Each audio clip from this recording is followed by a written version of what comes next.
이후에 여호와의 말씀이 환상 중에 아브라함에게 임하여 이르시되 아브라함아 두려워하지 말라. 나는 내 방패요 너희 지극히 큰 상급이니라.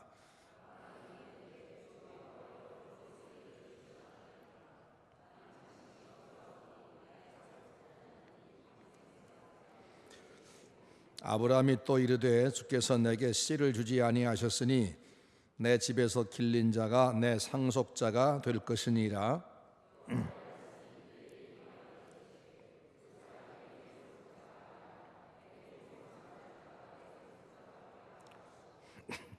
그를 이끌고 밖으로 나가 이르시되 하늘을 우러러 뭇 별을 셀 수 있나 보라. 또 그에게 이르시되 내 자손이 이와 같으리라.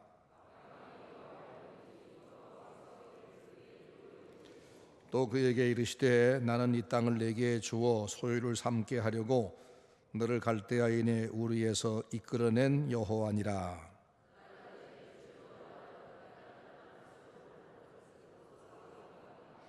여호와께서 그에게 이르시되 나를 위하여 3년 된 암소와 3년 된 암염소와 3년 된 순양과 산비둘기와 집비둘기 새끼를 가져올지니라.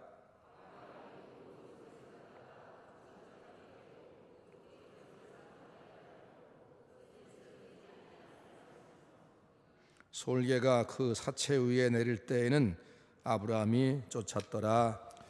오늘 이제 믿음으로 얻는 의라고는 말씀을 드리렵니다. 중요한 얘기입니다. 6절 말씀 보면 아브라함이 여호와를 믿으니 여호와께서 이것을 뭐를 그 믿은 것을 그의 의로 여기시고라고 되어 있습니다. 아브라함이 하나님을 믿었더니 그 믿은 것이 의가 되었다는 말입니다. 그래서 믿음으로 의롭다함을 받는다는 말이 여기서 나온 겁니다. 이걸 이신득의 혹은 이신칭의라고 합니다. 기독교 교리 가운데 제일 중요한 내용입니다. 이 교리가 성경에서 맨 처음 나오는 곳이 여기입니다. 나중에 사도 바울이 이것을 정확하게 드러냈지만 또 마틴 루터가 이 교리를 가지고 카톨릭과 싸웠지만 아브라함 때 주신 이 약속에 근거가 있는 겁니다. 오직 믿음으로만 구원을 얻는다. 오직 믿음으로만 죄인이 의로워질 수 있다. 이게 바로 이신득의 교리입니다.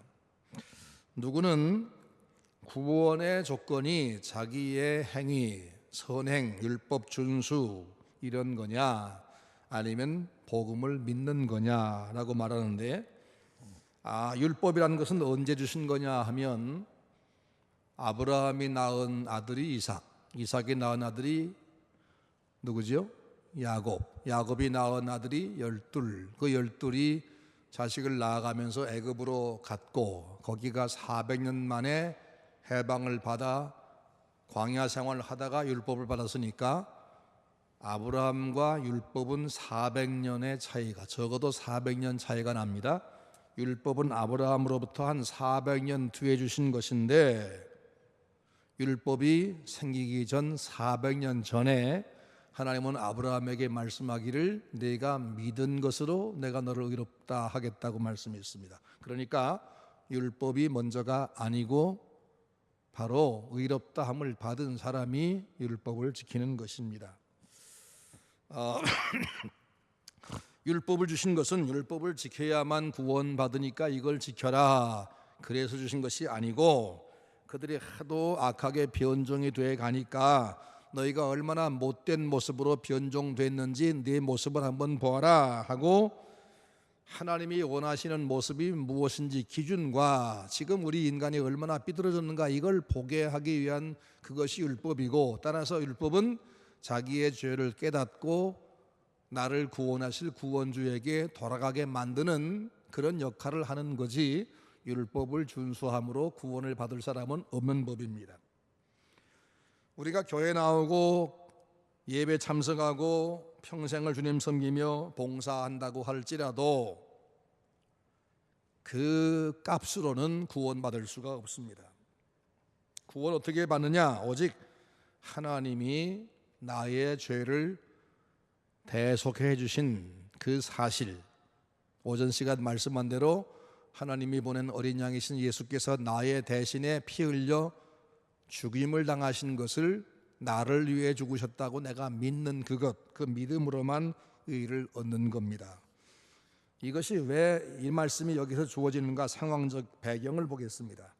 본문에서 하나님께서 아브라함에게 이 말씀을 하신 의미를 좀 자세히 알기 위해서 배경을 살필 필요가 있는데, 지난 시간에 말씀드린 대로 아브라함은 자기 사병 318명을 데리고 네 나라의 왕들과 대결을 벌여서 이기고, 그리고 소돔 지방의 5 왕이 빼앗겼던 전리품들을 찾아가지고 또 포로로 잡혀간 사람들을 데리고 돌아옵니다. 그러나 그의 승리는 야간에 전쟁의 승리에서 지금 승리에 도취돼 가지고 돌아가 파티를 벌이고 있는 그 시간에 아브라함이 기습을 해서 얻어낸 승리, 아브라함의 실력으로만 얻은 게 아닙니다. 하나님이 도우셔서 얻은 승리이지만, 아브라함은 자기는 개인에 불과하고 그들은 적어도 5 부족, 4 부족입니다. 그러니까 나중에 저들이 자기한테 보복을 해올까 두려움이 없을 수 없습니다. 이게 이제 본문이 시작하는 배경입니다. 아브라함이 그렇게 두려운 마음을 가지고 있을 때 하나님이 찾아오셨습니다. 그리고 1절에 말씀하기를, 이후에 여호와의 말씀이 환상 중에 아브라함에게 임하여 이르시되 아브라함아 두려워하지 말라, 나는 네 방패요 너의 지극히 큰 상급이니라 라고 말씀합니다. 하나님이 아브라함이 지금 두려워하고 있다는 걸 아셨습니다. 아브라함은 자기가 하나님의 도움으로 승리했다는 걸 알지만 자기는 개인에 불과한 것을 알기 때문에 두려워할 수밖에 없었습니다. 그런데 그때 오셔서 두려워하지 말아라, 내가 너의 방패다. 무슨 얘기죠? 내가 너를 지켜주마, 그 말씀이죠. 뿐만 아니라 내가 너의 지극히 큰 상급이다. 내게 어떤 기업보다 최고의 기업이 나다. 내가 네 모든 것이다 라고 말씀합니다. 내게 기습당해서 노획물을 빼앗긴 저 네 나라 적들이 언제 공격해 온다 할지라도 내가 너를 방어할 것이고 내가 너의 상급이 될 테니까 겁내지 말아라, 이런 말씀입니다.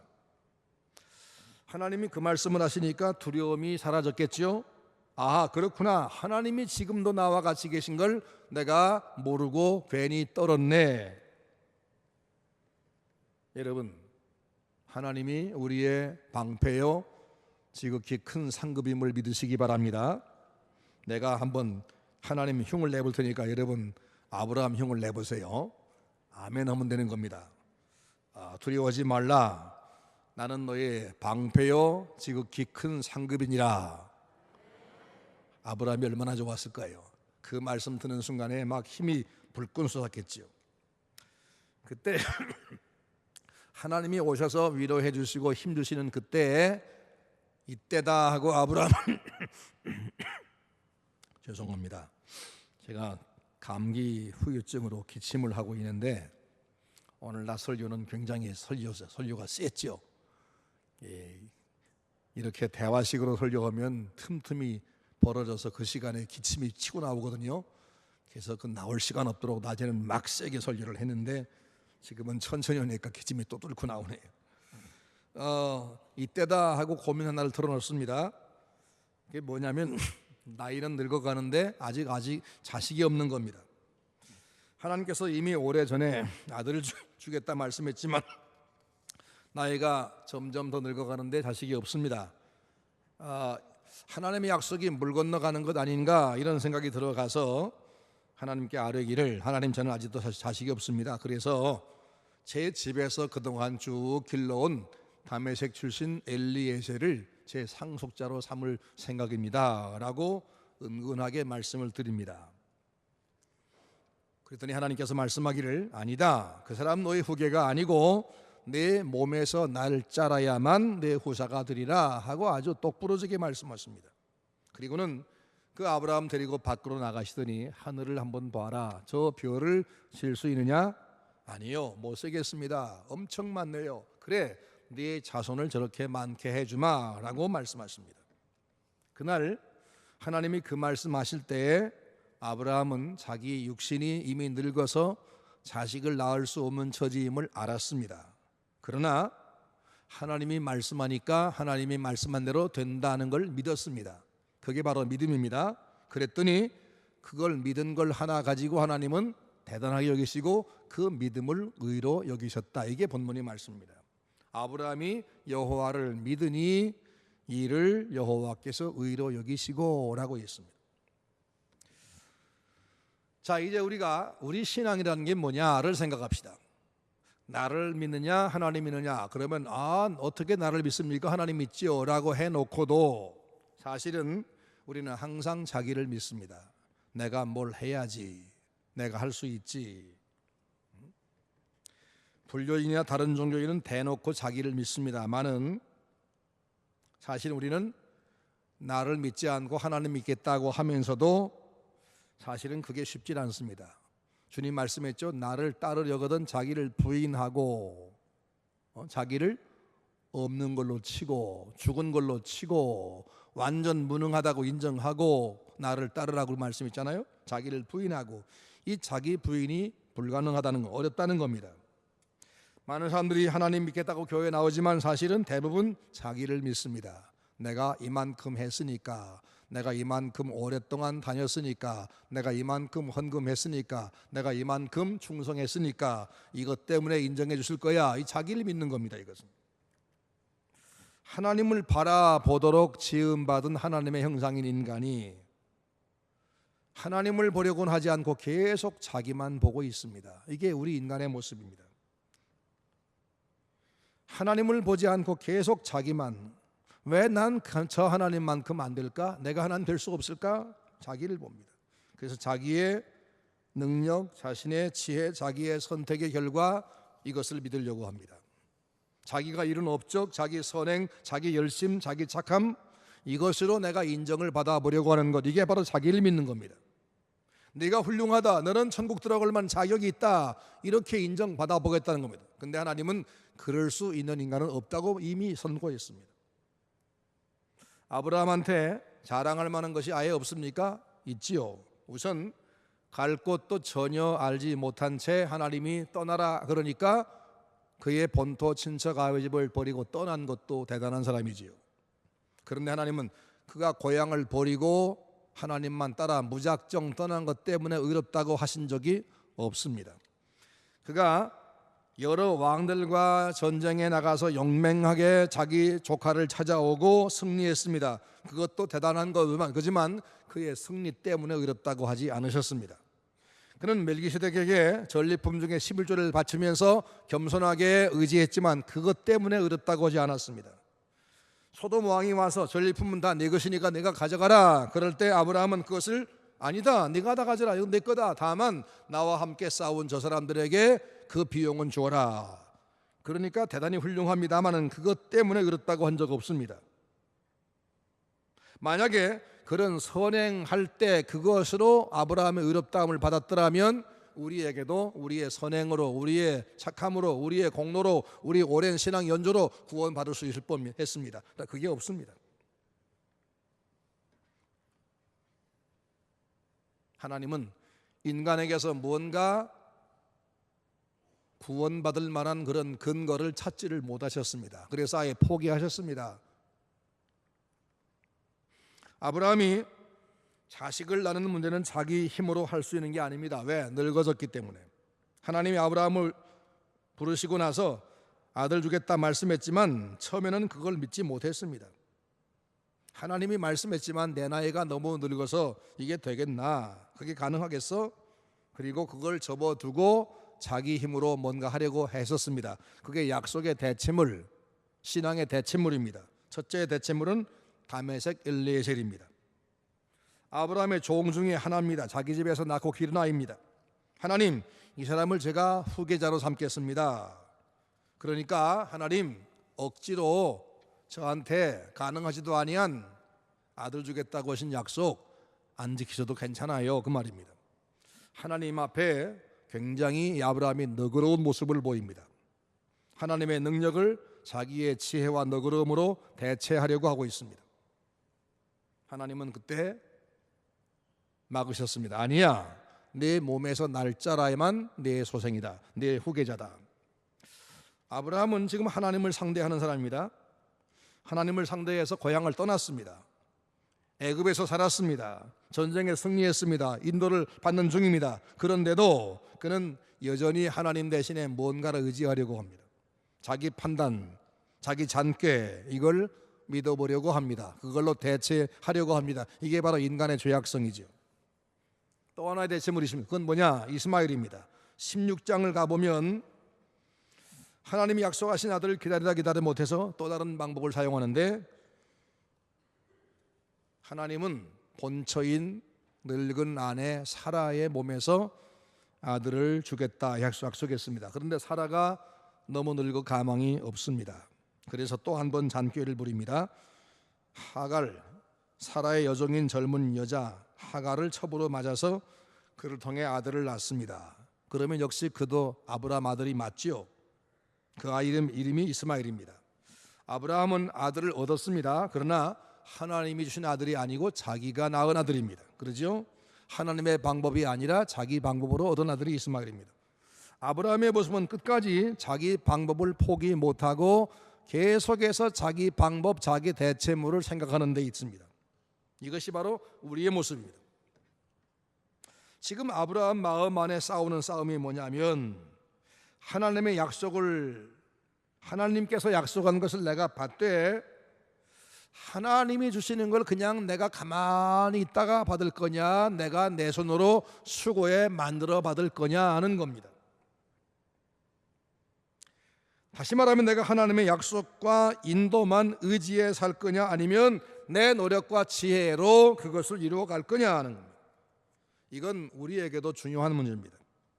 갈라디아 4장에서 사도 바울이 이 문제를 이렇게 얘기합니다. 갈라디아 4장 22절 말씀, 기록된 바 아브라함에게 두 아들이 있으니 하나는 계집 종에게서 하나는 자유하는 여자에게서 낳다 하였으니 계집 종에게서는 육체를 따라 낳고 자유하는 여자에게서는 약속으로 말미암았느니라.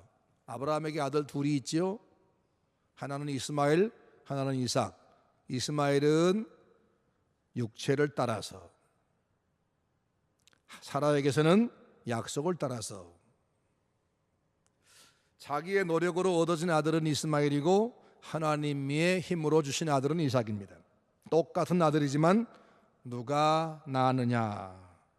하나님은 하갈이 낳은 아들을 내쫓으라 말씀하는 것을 읽을 수가 있습니다. 사라를 통해서 주신 아들만 진짜다. 그를 통해서 약속을 이루어갔습니다. 하갈을 통해서는 인간적인 꾀와 노력으로 아들을 얻었고, 사라를 통해서는 하나님을 믿음으로 얻었습니다. 믿음으로도 됩니다. 그게 더 진짜입니다. 노력으로보다 믿음으로가 더 큽니다. 이걸 믿으시기 바랍니다. 그리고 하나님이 주시는 것을 믿음으로 기다려 받을 때에만 진짜입니다. 인간의 구원도 그렇습니다. 갈라디아 4장 24절에서 이것은 비유니 이 여자들은 두 언약이라 사도 바울이 계속 해석합니다. 하나는 율법이라고 하는 행위 언약이고 하나는 복음이라고는 은혜 언약이라고 말입니다.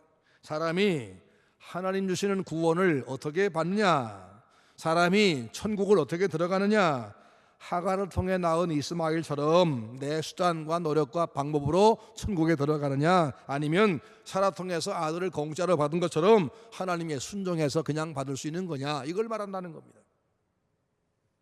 타락한 인간은 하나님의 은혜로 구원받는다, 이 진리를 받아들이려고 하지 않습니다. 왜? 일단 이성으로 이해가 안 됩니다. 내가 지은 죄를 내가 그래도 다만 30% 50%도 갚아야지 어떻게 100% 남이 갚아줘. 이 나름대로 자기 양심이란 것이 하나님의 법을 자꾸 거스립니다.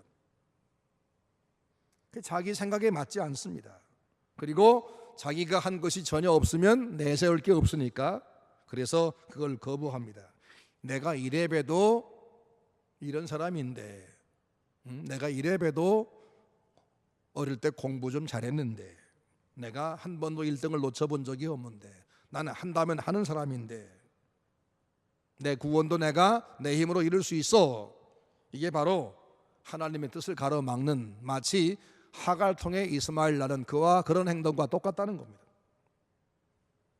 그래서 우리는 아무것도 할 것 없이 하나님이 주시는 것, 구원은 그냥 공짜다, 하나님이 주시는 거다, 그거 다만 믿으면 된다, 이 말을 도대체 이게 비성적이다라고 생각해서 받으려고 하지 않습니다. 그리고는 자기의 선행과 노력과 공로로 구원을 이루어 가야 된다 할 때, 아 그래 이 지혜 맞아 하고 얼른 받아들이고 최선 다하려고 합니다. 그것이 교회를 이끌어가는 종교인의 입장에서는 참 좋은 방법입니다. 하지만 진리는 아니라는 겁니다. 오늘날 모든 종교가 이 길을 갑니다. 모든 도덕이 이 길을 갑니다. 복음이 없는 교회도 이 길을 갑니다.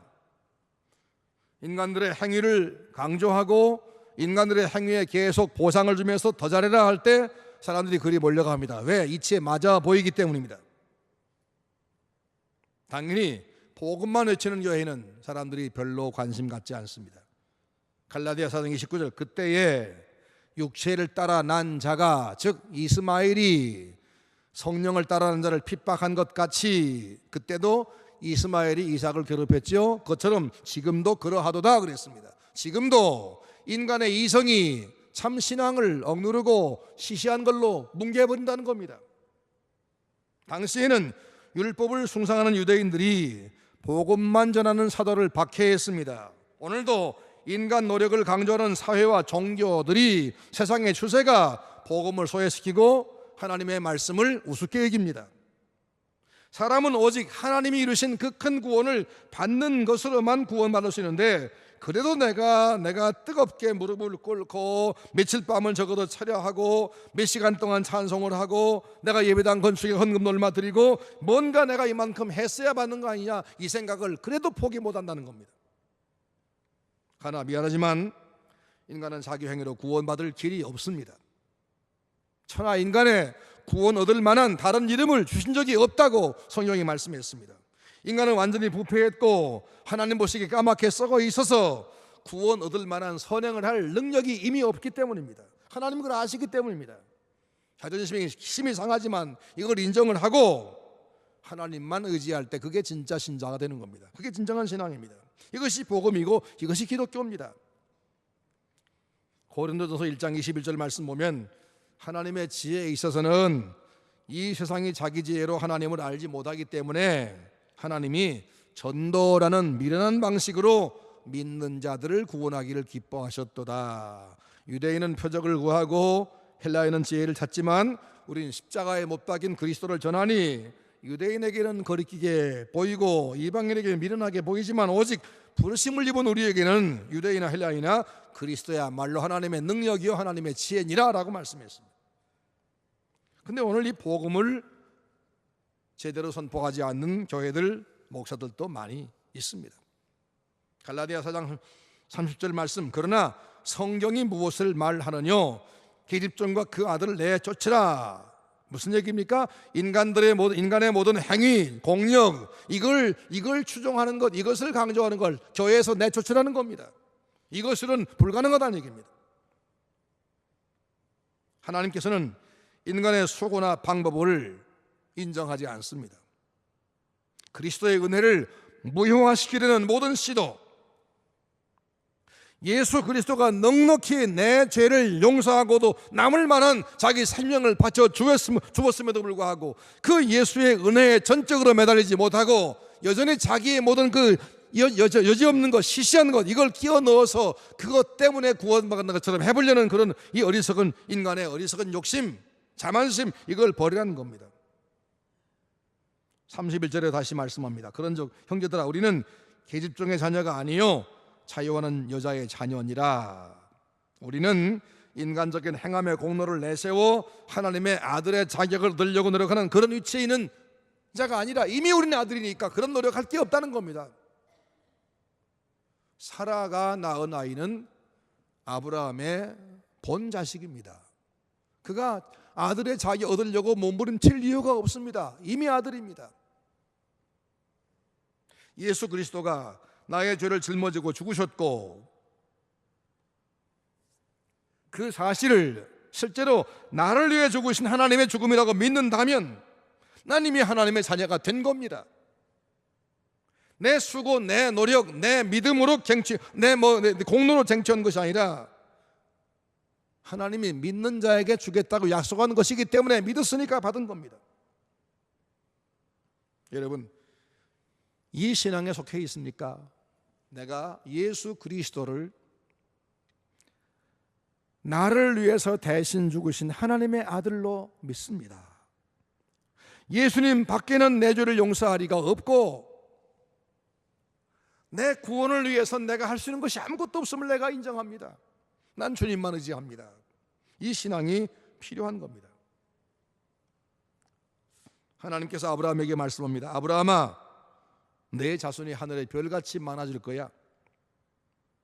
아브라함 생각에 그게 가능하겠습니까? 불가능해 보였습니다. 그런데 하나님 말씀하시니까 그래요? 알았습니다. 믿습니다. 믿었어요.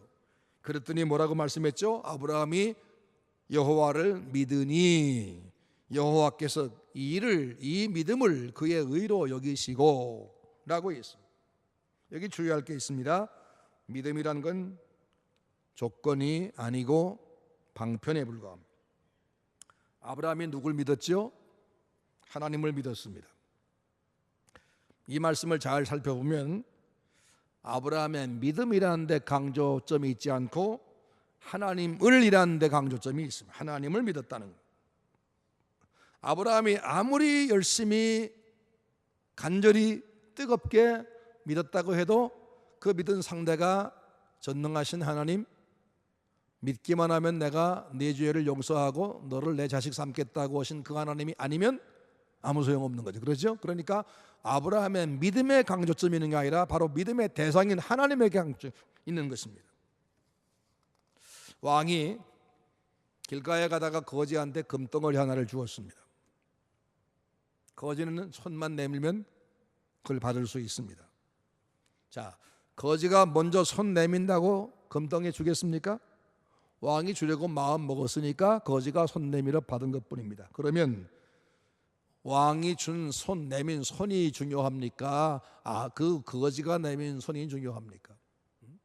믿음이라는 것은 왕이 금덩어리 같은 걸 주겠다고 내민 손을 향해서 마주 내미는 것에 불과하니까 우리의 믿음이라는 것도 그거 대단한 것이 못 되는 거예요. 손 내미는 행위에 불과한 믿음은 결국 공로가 못 돼요. 아브라함이 완벽하게 믿어서 의롭다 함 받았느냐? 그게 아니라 하나님을 믿어서 의롭다 함 받았다는 거. 하나님을 믿어서. 그 하나님이 의로우신 분이고 하나님이 너무 고마우신 분이에요. 그래서 그 다음 장을 보면 15장, 16장을 보면 하나님 앞에 의롭다 함을 받은 이후에 뭔 짓을 했지요? 하가를 통해서 아들을 낳았잖아요. 그러죠. 그러니 그걸 보면 아브라함의 믿음도 아직도 별것 아니었다는 걸 알 수가 있습니다. 다만 그가 믿은 대상이 완벽한 하나님이셨다. 그 하나님이 그 완벽하지 못한 믿음을 가진 아브라함을 자기를 믿는 그걸 보시고 그 아브라함을 키워가시고 이끌어가시고 약속한 걸 이루어 주셨다.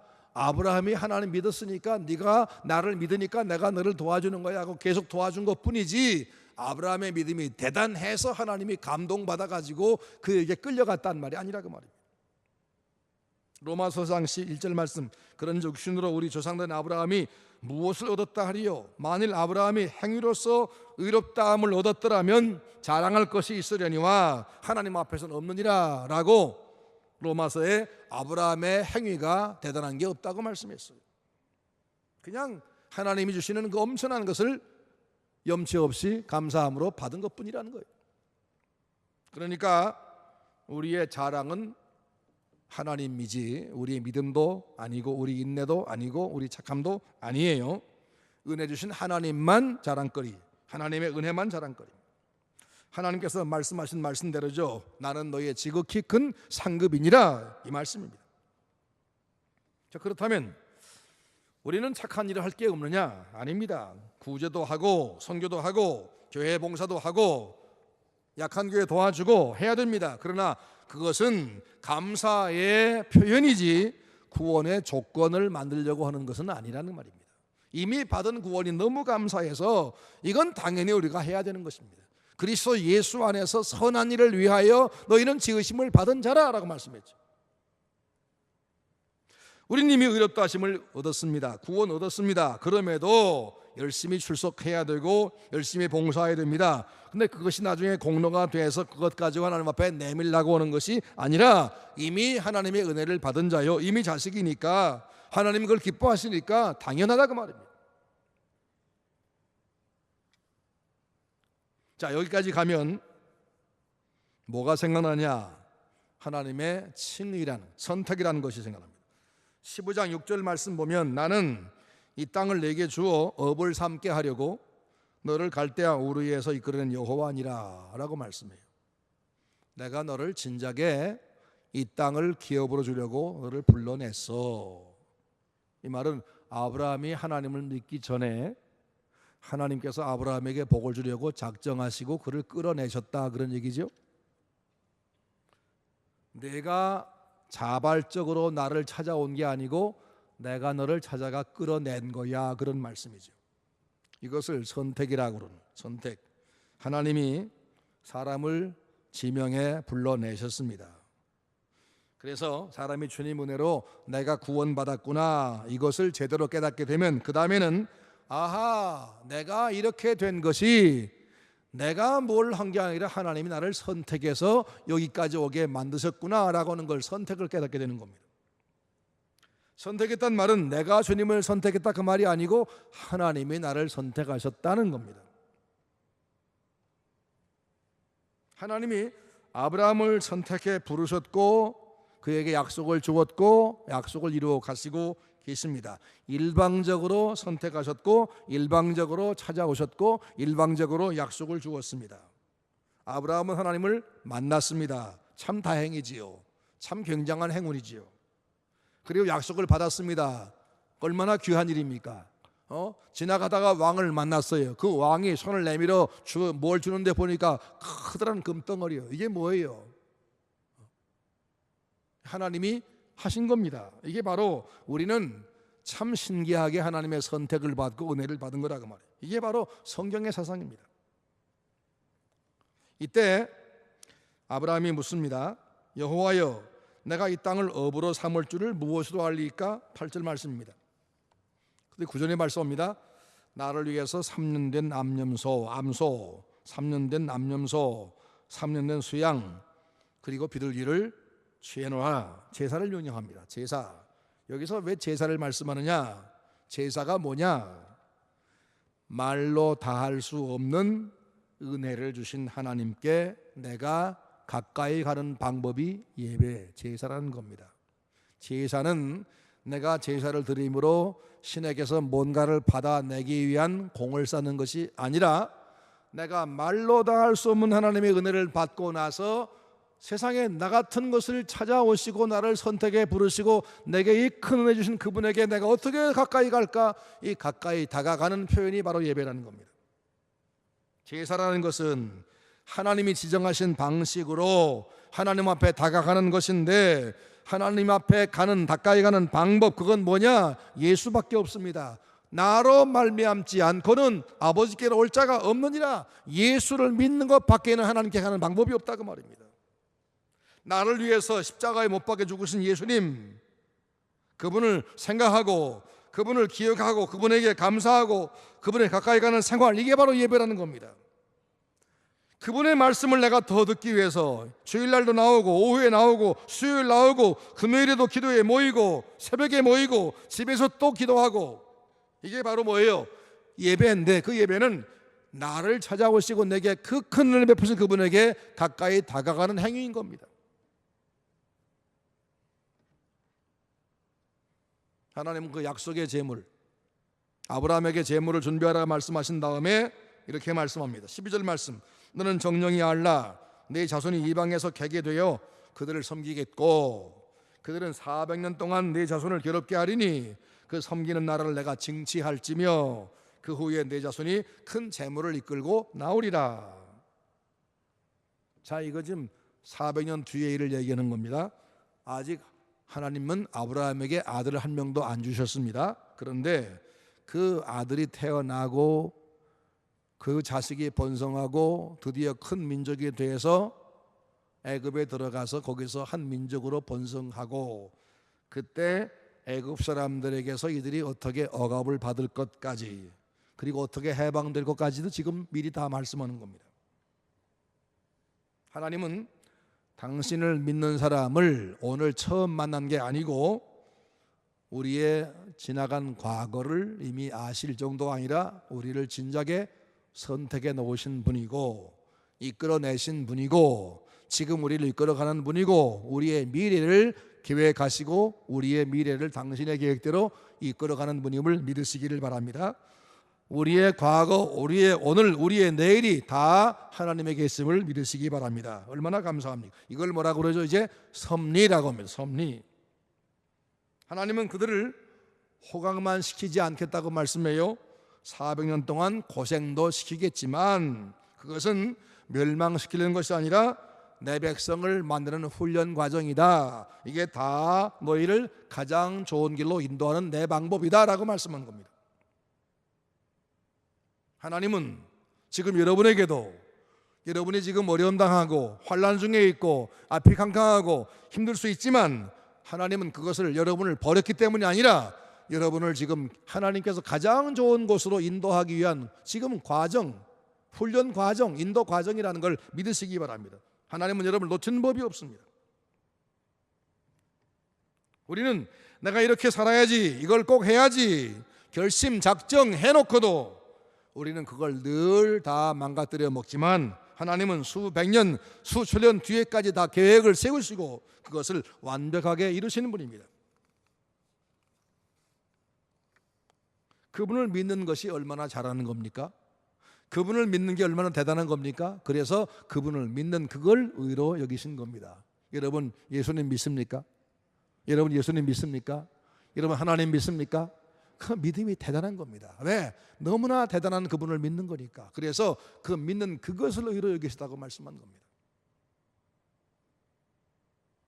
전능하신 하나님은 우리를 선택하시고 사랑하시고 인도하시는 아버지가 되어주셨습니다.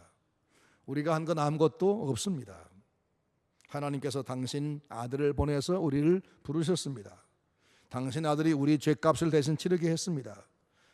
내 아들을 믿으라. 그래서 우리 믿은 것뿐입니다. 아무것도 다른 거 없습니다. 그런데 그 믿은 그분이 믿으라 하신 그분이 너무나 대단한 분이어서 우린 지금 대단한 일을 한 겁니다. 믿은 것 자체가 대단한 겁니다. 보내신 아버지와 오셔서 대신 죽으신 아들을 믿으면 죄 용서해 주고 내 아들을 삼고 내가 너를 영원한 앞날까지 책임지겠다 말씀해서 우린 그걸 믿었더니 횡재한 겁니다. 신나지 않습니까? 아브라함아 나는 너의 방패요 너의 지극히 큰 상급이라. 아브라함의 대단한 일을 해서 상 준 게 아니라 믿었더니 준 겁니다. 감사하지 않아? 아니 믿기 전에 주신 겁니다. 선택하고 주신 겁니다. 세상에 이렇게 큰 은혜가 어디 있습니까? 이렇게 신비한 게 어디 있습니까? 그래서 우리는 하나님 앞에 감사하고 찬양하는 겁니다. 이 은혜 보답하기 위해서 내가 어떻게 나를 구원하신 그분의 사명대로 살 것인가 라고 오늘 내가 처한 자리 하나님 제발 여기서 좀 옮겨주세요. 나를 좀 더 살게 해주세요. 나를 더 좀 똑똑하게 해주세요. 이렇게 현재 불만하며 하나님 앞에 내 소원을 이루려고 간청하는 것이 아니라 지금 내가 있는 이 자리도 하나님의 훈련 과정을 인정하면서 여기서 내가 주의 이름을 높이고 여기서 내가 주님 증인되게 달라고 기도하는 것, 이것이 우리의 자세라고 말입니다. 너희가 그 은혜를 인하여 믿음으로 말미암아 구원을 얻었나니 이것이 너희에게서 난 것이 아니요 하나님의 선물이라. 행위에서 난 것이 아니니 이는 누구든지 자랑하지 못하게 하려 함이라. 이 말씀 기억하시면서 믿음으로 얻은 이 의, 대단한 의, 대단한 분을 믿은 이 우리가 가진 대단한 믿음, 이걸 어떤 경우에도 딴 거 바꾸지 말고 이 믿음을 간직하며 이 믿음을 붙들고 주님 앞에 은혜에 보답하는 생활을 더 열심히 하는 우리 서문 성도가 되시기를 바랍니다.